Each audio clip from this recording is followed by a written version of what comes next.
to find homeowners that put a sign like this. That lady I was telling you about that has the paper bark birch, paper birch, not paper bark, paper birch. Awesome.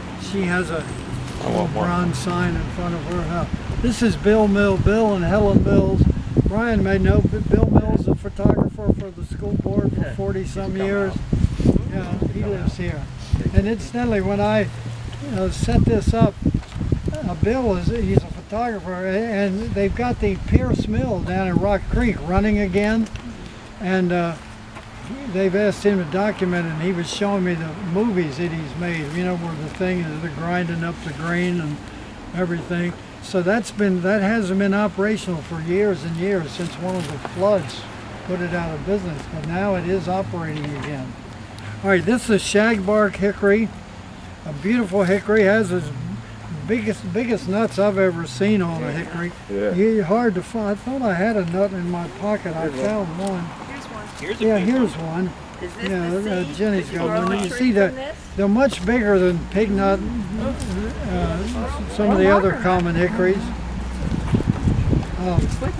And it has a shaggy bark. Now the shellbark hickory, it tends to have a shaggy bark like this too. And we have a new shellbark hickory champion along the Potomac River, about a mile up above Great Falls. And this is another one that Ty Holden told me about. I do a tour for Meadowside Nature Center every year, and they like trees. They don't like visiting trees in people's yards. They like to hike to them. So this is perfect. That shellbark hickory that's along the river trail up above Great Falls. But shellbark is supposed to have the sweetest hickory nuts, but these are supposed to be good too. So when you find one like this, you can let it, as it dries out, the shell will break, and if you let it season a little bit, you can crack it and eat it. Now, so where are we? We're on Primrose Lane? This is on Primrose. No, well, you want to say Primrose Lane. It's actually Primrose Street. But life's a holiday here too. Can I tell you a little bit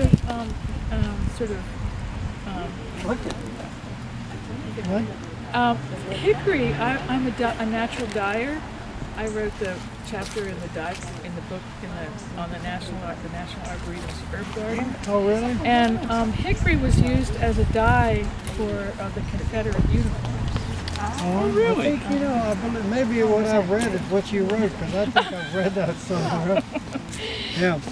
Well, it's just like, the black walnuts. We used to have one of those in my backyard where I grew up, and it would, we would gather those. They would stain. They made a great dye, whether you wanted it to or not. Can I tell you something about that too? This is really one of the coolest things I learned about black walnut when I was writing that chapter, because I've been a dyer for 35 years. When the colonists came to this continent, and they encountered black walnut is a native tree, and they encountered what they thought was a darker people than they actually were. The Native Americans used the oil from the black walnut to coat their skins from the hulls and keep the insects off. And so we have since found that the ingredients in those black walnuts really do have insecticidal properties. Oh, that is so but cool. they covered their skins, and so the colonists thought that they were darker than